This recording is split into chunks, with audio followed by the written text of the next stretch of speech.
La vedette, c'est l'actualité. La star, c'est le Congo. EDTV, le rendez-vous des internautes.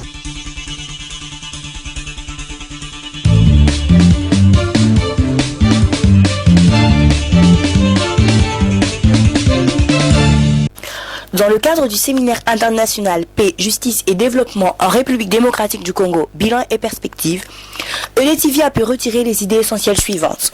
Depuis une vingtaine d'années, la République démocratique du Congo est à la recherche d'une paix durable au sein de son territoire.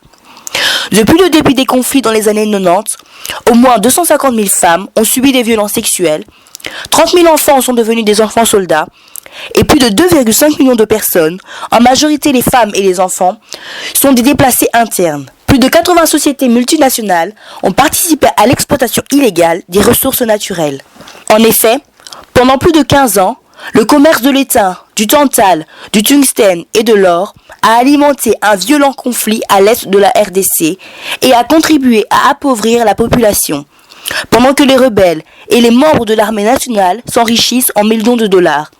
Ce qui leur est possible, car ils utilisent un système de taxation illégale tout en infligeant d'épouvantables souffrances à la population locale. De plus, ils continuent dans l'abus en exploitant des enfants pour leur faire travailler dans des mines où les conditions de travail et la sécurité laissent à désirer, pour obtenir au final une rémunération dérisoire. Par la suite, ces minerais font l'objet d'une exploitation systématique et ils sont parfois vendus par le biais de ce que l'on peut qualifier de marché noir auquel les entreprises d'Afrique centrale et du monde entier participent. De ce fait, les autorités américaines poussent leurs sociétés à ne plus acheter les minerais dont ils ignorent l'origine. C'est ce que l'on a baptisé la loi Dodd-Frank, mais la RDC refuse cette loi. Suite à ces constatations, le séminaire international Paix, Justice et Développement en RD Congo s'est donné pour objectif d'identifier les grands défis pour la recherche de la paix, la justice et le développement en République démocratique du Congo. À cet égard, il tiendra compte du contexte international ainsi que du contexte régional et national. Plus particulièrement, il est destiné à identifier les stratégies les plus appropriées pour rendre effective la paix, la justice et le développement après de multiples transitions politiques en République démocratique du Congo. En conclusion, tenant compte de l'expérience antérieure du Congo, spécialement des élections du 28 novembre 2011 et des enjeux des prochaines élections, 11-11-11 se fait le devoir de formuler les recommandations suivantes à l'attention des autorités politiques belges. Les autorités belges devraient se saisir de l'opportunité que leur offre le dialogue politique avec les autorités politiques congolaises pour les exhorter à respecter la Constitution, notamment l'article 220, qui interdit la révision des dispositions relatives à la durée et au nombre des mandats du président de la République. Respecter les droits de l'homme en général et ceux de l'opposition politique et de la société civile en particulier, y compris la liberté d'association, de réunion, de circulation et d'expression. D'accélérer le processus de décentralisation par le parachèvement du corpus juridique nécessaire, l'allocation des moyens financiers nécessaires aux provinces et aux entités territoriales décentralisées, sans omettre le renforcement des capacités des administrations et des acteurs politiques. Et enfin, d'adopter un calendrier réaliste pour l'organisation des élections provinciales et locales et de faire en sorte que ces élections soient transparentes, libres, apaisées et équitables. Dès lors, nous nous posons la question suivante. Est-ce la RDC ou les pays occidentaux qui ralentissent l'avènement de la paix au Congo? Qui a été organisé par le Leuven Institute of Criminology, la plateforme belge FLVELF, il avait déjà été en 2011, et le réseau belge pour les ressources naturelles et EURAC. Voilà. Donc, dans le programme que vous avez reçu dans la FAB, vous avez aussi la possibilité de voir quelles étaient les thématiques qui ont été discutées ce matin. Cet après-midi, nous allons discuter de la thématique des minerais de conflit. EURAC, ensemble avec des partenaires, y compris le réseau belge pour les ressources naturelles, a pu effectuer une mission parlementaire dans les Kivu sur la question des minerais de conflit. Et donc, aujourd'hui, on est là, effectivement, pour discuter de ces thématiques-là. Je voudrais commencer commencer tout de suite parce que on est déjà un peu en retard et donc je laisse tout de suite la parole à mon collègue Frédéric Triest qui travaille aussi au secrétariat de l'UGAP et qui a été partie de cette émission et qui nous amènera une introduction à ces thèmes et à la mission aussi. Merci Frédéric.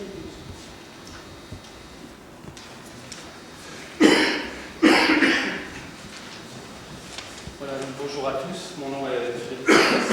Je travaille pour le réseau européen pour l'Afrique centrale, notamment en charge de la coordination d'un groupe de travail du réseau sur les ressources naturelles.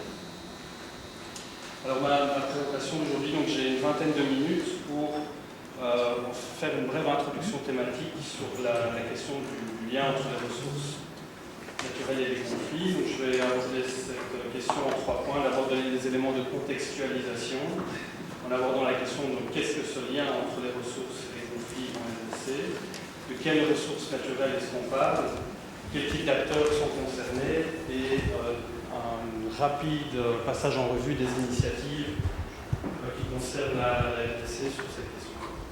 Ensuite, un deuxième point, c'est la politique de l'Union européenne en matière de minerais des conflits. Un troisième point qui sera une brève présentation de la mission parlementaire européenne qu'on a organisée fin octobre en RDC, au Rwanda et au Burundi. Et enfin, quelques éléments sur les défis actuels pour l'Union européenne et pour la RDC sur cette question.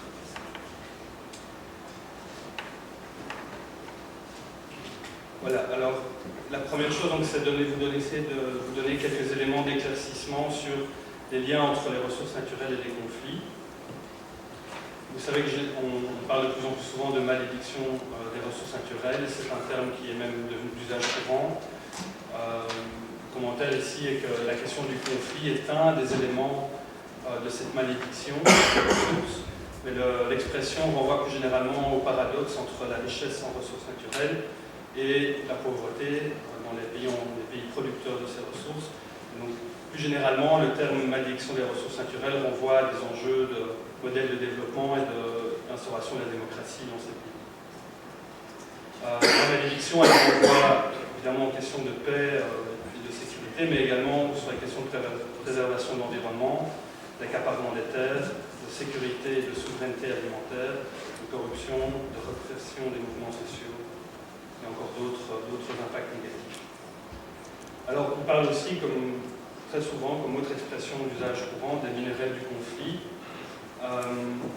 L'usage de ce genre de terme a démarré avec le cas de la Sierra Leone et du Libéria sur les diamants du sang. Aujourd'hui, la RDC est devenue finalement le cas emblématique au niveau international de ce phénomène des minerais des conflits. On parle en général des tweeties et de l'or. Donc les tweeties, c'est l'étain, le tungstène et le coltan, ainsi que de l'or. Mais il y a d'autres cas aussi qui sont apparus cette dernière année. On a fait un peu de recherche. On peut parler aussi de la Colombie qui serait concernée par le phénomène et du Zimbabwe. Alors, toujours sur la question du lien entre les ressources naturelles et les conflits, c'est souvent un débat long. Est-ce que les ressources sont vraiment à l'origine du conflit en RDC ou pas? C'est un peu la question de l'œuf et de la poule, mais on peut dire, quand même affirmer que les ressources naturelles ne sont pas la cause du déclenchement du conflit en RDC. Il y a d'autres facteurs qui expliquent le déclenchement de ce conflit. La fragilité de l'État, notamment la question du contrôle du territoire, du contrôle national. La question aussi de la gestion du secteur de la sécurité en RDC, l'armée, la police, etc. Aussi un facteur important en termes de fragilité de l'État, c'est l'enclavement des territoires, notamment à l'est de la RDC. Cet enclavement, donc, il y a un impact en termes de transport des ressources naturelles qui sont produites et de contrôle. Il y a évidemment aussi la question de la pauvreté, des tensions ethniques et communautaires et des conflits fonciers, ou des conflits entre les droits coutumiers et les droits formels, notamment en termes d'accès et de jouissance des terres. Alors, les ressources naturelles, quel rôle est-ce qu'elles jouent actuellement? Elles sont plutôt un motif économique à la perpétuation de l'insécurité. Un motif économique pour les groupes armés nationaux ou étrangers qui sont impliqués dans le conflit, qui trouvent notamment une voie de financement. mais aussi, quelque part, c'est peut-être la dynamique la plus dominante, c'est une voie d'enrichissement personnel pour les officiers, les hauts gradés qui sont dans l'armée congolaise ou dans les groupes armés, qui s'enrichissent réellement, personnellement. Et il en va de même pour l'implication des pays voisins qui trouvent une voie d'enrichissement. Alors, de quelles ressources naturelles est-ce que nous parlons? Est-ce que ressources naturelles est un terme générique? Ici, j'ai proposé une définition assez générale. Une matière première reconnue comme nécessaire aux besoins essentiels de l'activité humaine et qui a acquis une valeur économique et marchande. Alors, dans le cas des minerais des conflits en RDC, on parle essentiellement des minerais exploités artisanalement en province orientale, dans les provinces du Nord et du Sud Kivu, au Maniema et dans le nord du Katanga. Donc j'ai déjà évoqué le cas des 3T et de l'or. Mais ce ne sont pas les seules ressources congolaises qui sont concernées par la dynamique du conflit. On est généralement de côté de la question du bois, des denrées agricoles et aussi du bretonnage qui, à une échelle moindre sans doute, mais également des financements et des revenus pour les groupes armés. Alors quels sont les acteurs concernés par cette question des minerais des conflits en RDC? Il y a évidemment l'État, les différents gouvernements, soit à Kinshasa ou les gouvernements provinciaux, les parlements nationaux et provinciaux. Ils sont censés fournir un cadre légal donc le cadre légal qui encadre le fonctionnement du secteur minier artisanal. À ce niveau-là, il y a une responsabilité quand même au niveau des provinces, puisque les services des mines qui sont chargés de mettre en œuvre la loi se situent, les services compétents sont les services provinciaux, donc c'est la division des mines, CESCAM, police des mines. L'intervention, il y a une partie qui m'a personnellement intéressé. Je pense que ça va aussi intéresser nos téléspectateurs. Est-ce que pouvez-vous nous expliquer en quelques mots la loi Dodd-Frank? La loi américaine Dodd-Frank est une loi qui a été adoptée par le Congrès américain en 2010. La loi n'est pas encore d'application effectivement aujourd'hui. Qu'est-ce que dit cette loi? Bon, cette loi, c'est une loi globale sur la protection des consommateurs américains qui fait, je pense, plus de 1000 pages. Mais dans ces 1000 pages, il y a une petite section qui fait une demi-page, je pense, un peu plus, qui prévoit d'obliger les entreprises cotées en bourse américaine à déclarer l'origine des minerais qu'ils achètent. Donc on parle du coltan, de l'étain, du tungstène et de l'or. Donc pour ces minerais-là, de déclarer l'origine. Quand l'origine est l'Afrique centrale et en particulier le Congo, ils doivent fournir un rapport à l'autorité américaine pour montrer les mesures qu'ils prennent pour que ces minerais ne financent pas les conflits. Donc, les précautions que ces entreprises prennent pour éviter que les minerais achetés viennent financer des groupes armés. Et vous avez dit aussi que cette loi pose le débat. Pourquoi? Parce qu'elle a créé donc un impact localement donc, dans les régions minières artisanales du Congo pour le coltan, une fois de plus. Donc le coltan, l'or, enfin pas l'or, mais le coltan, le tungstène et l'étain. Les grandes entreprises internationales ont décidé, alors pour contourner les obligations de la loi américaine, ont décidé d'arrêter de se fournir dans la région, au Congo en particulier. Et donc ça a eu un impact très négatif pour l'économie locale des provinces de l'Est. Ce n'est pas le cas pour l'or. Je tiens à dire que pour l'or, par contre, l'exploitation a continué et le trafic a continué comme avant.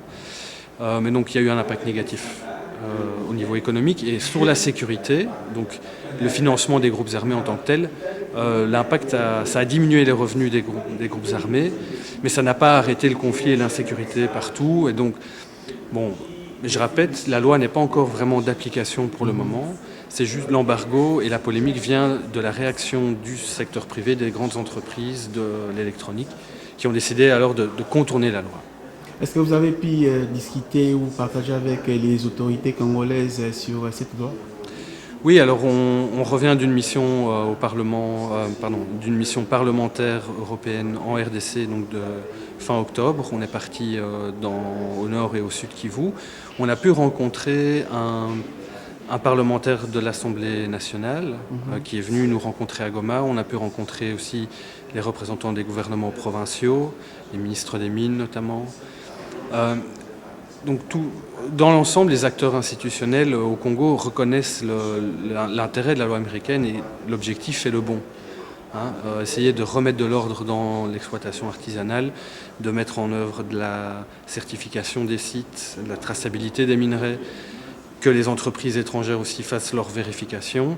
Tout ça est vu de manière positive par les autorités. Maintenant, probablement que la demande principale, c'est redonner accès au marché pour les ressources congolaises qui sont produites dans des conditions, on va dire, acceptables. Il faut rapidement que les ressources minières congolaises réaccèdent au marché. C'est un peu la demande aussi qu'on a reçue des autorités, mais également des creuseurs, de la société civile. L'enjeu est donc maintenant de travailler ensemble au niveau européen et avec les autorités congolaises pour créer des conditions qui permettent aux ressources congolaises de réaccéder officiellement au marché international. Et c'est prévu que vous retournez encore au Congo pour d'autres missions? Donc des missions parlementaires sur cette question-là, on n'a pas encore prévu d'agenda, mais donc, en tant que travailleur chez EURAC, je vais régulièrement sur le terrain, donc oui, c'est prévu. Merci beaucoup. Voilà, merci. Je m'appelle Henri Monguille.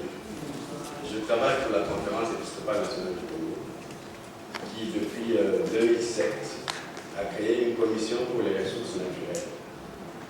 Parce que justement, ils avaient constaté qu'il y avait un paradoxe entre l'abondance des ressources naturelles et la pauvreté de la population. La conférence épiscopale n'a pas de pouvoir de décision sur les ressources naturelles.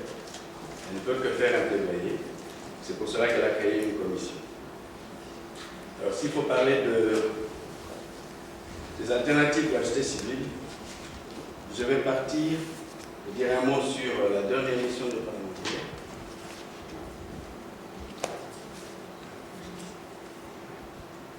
Ce que nous avons pu constater, c'est que la pauvreté est encore là.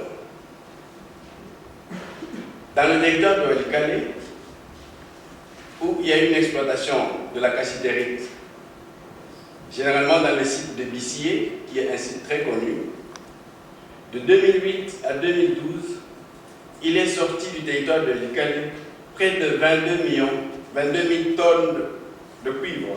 Non, pas de cuivre, plutôt de cassitérite. Et la vente, selon les prix qui nous ont été donnés, avec une moyenne de $4 à Walikale, il y a eu près de 77 millions de dollars manipulés par qui? Par les creuseurs, par les négociants, par les comptoirs et peut-être aussi par les utilisateurs ou ceux qui exploitaient. Donc en fait, ce sont les trois catégories qui ont touché à la vente, même si on peut parler de la population par la suite. De ces 77 millions, nous avons pu voir dans les statistiques qu'il y a environ 4 900 000 ou 5 millions qui ont été perçus comme taxes. Ça veut dire qu'il est resté 72 millions. Est-ce que ce 72 millions sont entre les mains, étaient entre les mains des artisanaux? Est-ce que ce sont eux qui les ont utilisés? Ou bien c'est plus les négociants qui ont manipulé plus d'argent? Ou c'est les comptoirs? Parce qu'en fait, nous avons constaté que la situation de la population est restée la même. Même si sur les statistiques, on a constaté qu'à partir de 2010, la quantité a chuté. Parce qu'il y a eu la dot fonds. Il y a eu aussi la mesure prise par le président de la République pour la suspension. Mais au moment où nous avons mené l'enquête, les minéraux sortaient encore de là. C'est-à-dire qu'il y a des minéraux qui ont pris des voies obscures. Et ces minéraux qui prennent des voies obscures sont vendus dans les pays voisins. Les gens ne se sont pas empêchés de citer principalement le Rwanda. Et même quand nous avons parlé avec des services de sécurité, donc pas de sécurité, mais le CEC qui est un service qui certifie les minéraux, nous avons même pu voir des photos d'un véhicule qui a été coupé. On a mis des minéraux, mais ça a été attrapé à la frontière. Ça veut dire qu'il y a des minéraux qui passent encore. Ça veut dire qu'il y a encore un défi de système de traçabilité. Mais là où les gens se plaignent, c'est que les minéraux qui sont rouges au Congo, quand ils passent au Rwanda, ils deviennent blancs comme neige. Même s'ils sont passés par des rois frauduleux. J'ai dit que la pauvreté est encore là. J'ai dit qu'il y avait 22 millions de tonnes de cuivre. J'ai dit qu'il y avait 77 millions de dollars qui ont été manipulés. Mais l'aéroport, c'est encore la route. La plupart des minéraux sont transportés par avion. Mais la route, elle est en mauvais état. L'hôtel le plus luxueux, qu'on appelle l'hôtel PIP peut-être, qui a 32 chambres, il est construit en bois. C'est là que logent les officiels qui vont. 32 chambres avec 2 latrines, 2 couches, un groupe électrogène de 5 cavernes. C'est ça la situation. Mais entre-temps, il y a quand même des conflits qu'on a pu remarquer sur le site de Bissy, qui a été confié officiellement à une entreprise qu'on appelle MPC. Ça veut dire que quand on a vu les statistiques, il y a quand même des entreprises qui ont des permis de recherche. Et la plus grande entreprise qui est connue, c'est le MPC, qui a obtenu son permis de recherche en 2006. Mais le MPC, c'était un négociant qui a acheté les minéraux des artisanaux. Les artisanaux, eux, qui ont essayé de se constituer en une société, le groupe minier de Banganula, sont allés au cadastre minier pour avoir le site. Mais ils n'ont pas d'expertise et n'ont pas su donner les coordonnées exactes du site de Bissy. Pendant ce temps, vous avez le MPC qui a pris un mandataire qui est très rodé et ils sont allés les premiers au cadastre minier avec les coordonnées exactes et ils ont eu le site. Les artisanaux se constituant en coopérative, on vous a parlé de coopérative ici, ils arrivent, mais c'est trop tard. Mais alors, il se fait qu'il y a des conflits entre le MPC et les artisanaux. Mais dans les artisanaux, vous en avez qui ont été membres de groupes armés. Je peux vous citer Sheka, qui est actionnaire dans le groupe minier de Banganula, frustré parce qu'ils n'ont pas eu le titre. Et Sheka a collaboré avec le M23. Et le MPC a commencé l'exploration, mais il est en paix. Qu'est-ce qu'il y aurait eu entre le MPC et Sheka, qui, chaque fois qu'on veut valider le site, essaie d'agiter l'eau, et alors on n'y arrive pas. Mais c'est aussi un problème, parce que si l'État a confié le site à un exploitant industriel, pourquoi est-ce qu'on va valider ce site-là pour l'exploitation artisanale? C'est un défi pour le système de traçabilité et pour la mise en œuvre de la loi. Et puis, ça en a parlé ici, c'est encore une question de gouvernance. Mais vous voyez les chiffres que je vous ai donnés. Et la situation de la population, je pourrais peut-être montrer quelques photos ici. Cela nous fait dire qu'il y a un défi, non seulement pour ces minéraux considérés comme minéraux de conflit, mais aussi pour les autres minéraux qui sont exploités industriellement. Je ne vais pas aller à cela parce qu'on a dit ici que le thème c'est comment couper le lien. Lorsque vous avez tous ces éléments, vous pouvez vous dire, selon ce qu'on a récolté sur le terrain auprès de la population, la première chose, il faut mettre la fin au conflit. Parce que dès qu'il n'y a plus de conflit, alors les minéraux ne sont plus les minéraux de conflit. Actuellement, qui sont les acteurs du conflit? D'un côté, nous avons le gouvernement, mais de l'autre côté, il y a les groupes armés qui sont soutenus par, on a cité le M23, maintenant on a mis fin au M23, est-ce qu'on a vraiment mis fin? Mais c'est ça. On s'est rendu compte aussi qu'à côté du M23, il y avait d'autres groupes qui semblaient sous-traiter la mission du M23 et donc financés aussi par le Rwanda. Sheka a déposé les armes. Il y a les rayés à Mutombo. C'est vrai qu'il y a des APCLS, mais nous avons aussi des FDLR qui sont à un niveau élevé. Avec la mission de parlementaires, du Nord Kivu au Sud Kivu, tout le monde a dit mettez d'abord fin à la guerre. Et ils pensent que l'Union européenne peut aider à mettre fin à la guerre. Mais le défi aujourd'hui, par exemple, si on a vaincu le M23 par la guerre, on demande au gouvernement de signer un accord avec le M23. Quel type d'accord? est-ce que c'est pour encore intégrer les militaires qui viendraient du M23 ou alors on déclare que c'est fini. Ils étaient 300, en Ouganda on a dit qu'ils sont maintenant 1700. Donc c'est un défi aussi. Mais alors si on veut la traçabilité et on veut s'approvisionner en minerais, il est bon que cette Union européenne qui peut aider à mettre fin à la question de l'insécurité puisse aussi réfléchir sur une réglementation qui permettrait que, au-delà des conflits, qu'on ait encore une certaine transparence dans l'accès aux minéraux. C'est vrai qu'il y a la concurrence internationale. Mais si on travaille à une transparence à ce niveau-là, ça permettrait, et à ceux qui veulent s'approvisionner, d'être à l'aise, parce que s'il n'y a plus de guerre, il n'y a plus de conflit, donc les minéraux sont plus rouges. De l'autre côté, on ne dira pas que les minéraux ont été volés ici ou là. Mais notre défi, c'est celui de l'exploitation industrielle. Si on a donné un titre, ça veut dire que les artisanaux ne peuvent plus travailler là. Or, ils sont des milliers. Quelle est l'alternative pour ces artisanaux? Est-ce que c'est l'agriculture? Est-ce que c'est l'élevage? Parce qu'on a vu qu'il y avait de l'élevage aussi. Est-ce que c'est le commerce? Mais Walikale n'a pas beaucoup d'ouverture dans le sens du commerce ou dans le sens de l'industrialisation. Mais là où les minéraux sont exploités, par moments les artisanaux vont dans des profondeurs qui dépassent les mesures décrites par la loi. Donc c'est aussi un problème. Personnellement, en voyant l'expérience de tout ceci, on estime que, première chose, si on veut faire fin à la guerre, on veut faire un conflit, on peut aider. Deuxième chose, on a une législation qui serait complétée par une législation nationale. Ça permettrait de résoudre le problème.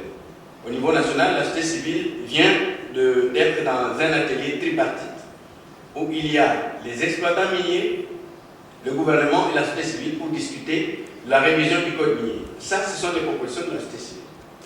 C'est une bonne expérience parce qu'on a parlé de la gouvernance. Je pense que c'est une première qui a été faite dans le pays.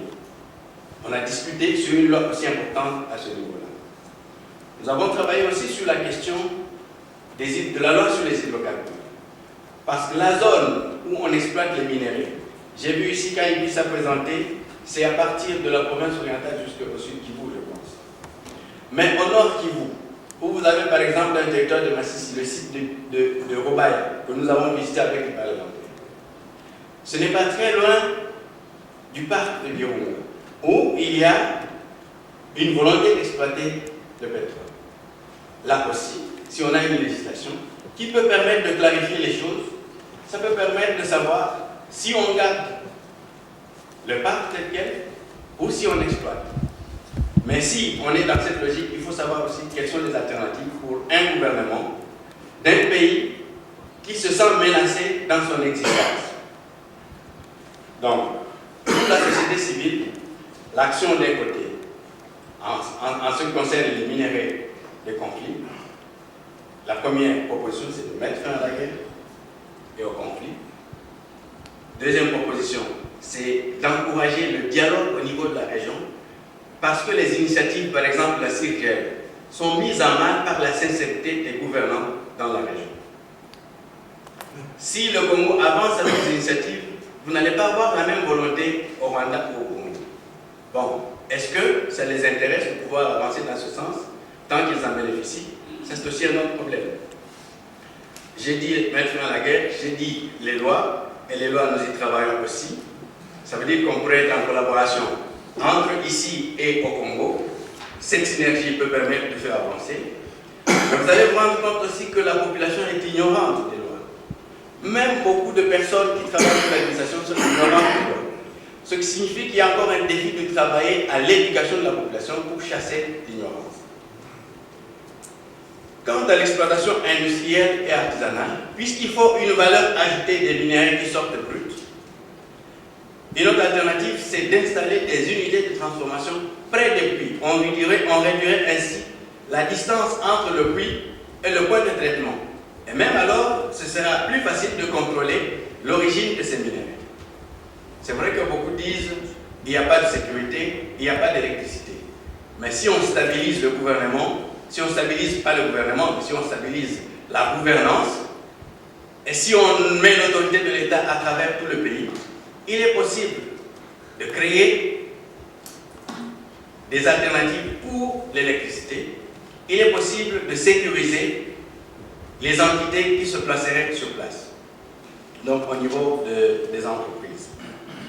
Alors la société civile travaille à l'éducation de la population, travaille à la question des lois, travaille au plaidoyer. Et je pense que ce que je peux demander, c'est un transporteur de minerais. Le sac qui transporte l'eau pèse 50 kg.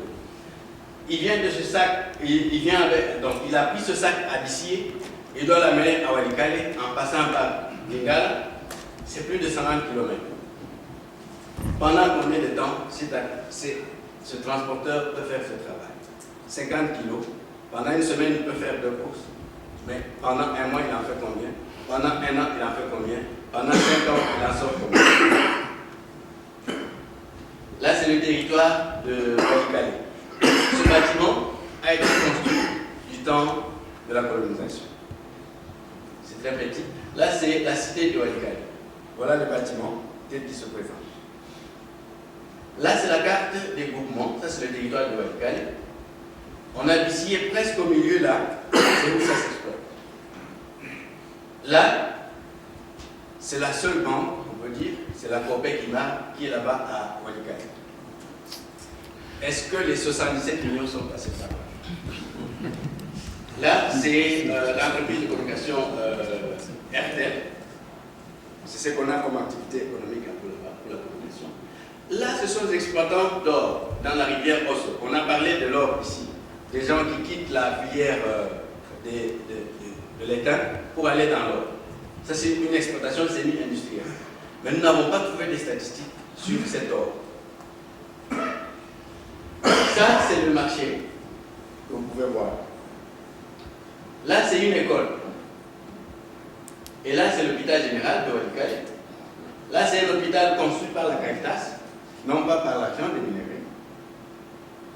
Là, ce sont des gens qui viennent de Bissier. Et c'est là le poste où on peut dire que c'est le centre du négoce. Ils transitent tous par là. C'est sombre, mais c'est le marché de Walikale. Là, c'est le bureau de CESCAM qui est chargé d'encadrer les exploitants artisanaux.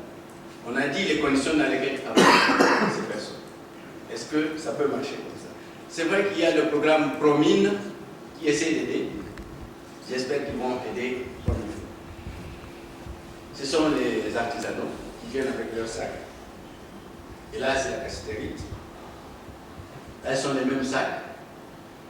Mais vous n'avez pas de tag là. Ça sont les minéraux qui vont par la route de Hombo pour sortir par le sud Kivu.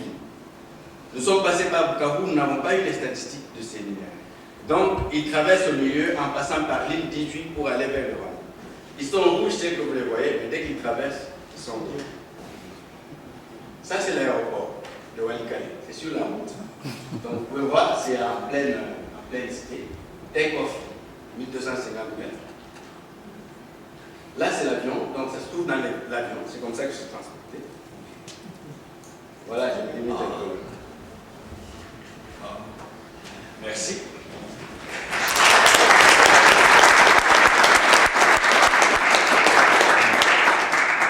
Merci beaucoup, merci. Bonsoir maman. Bonsoir papa. Vous êtes ici dans quel cadre?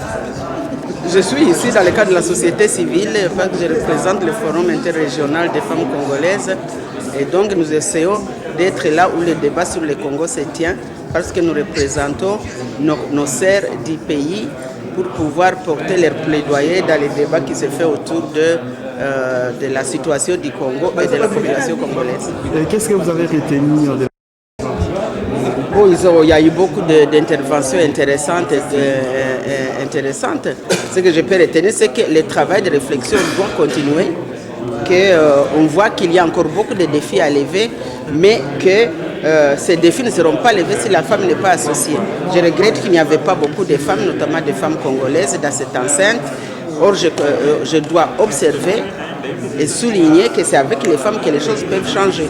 Les femmes ont des idées bien claires sur tout ce qui a été abordé, aussi bien sur l'exploitation des mines que des causes de la guerre en soi. Mais on dirait que les femmes ne sont jamais associées aux réflexions.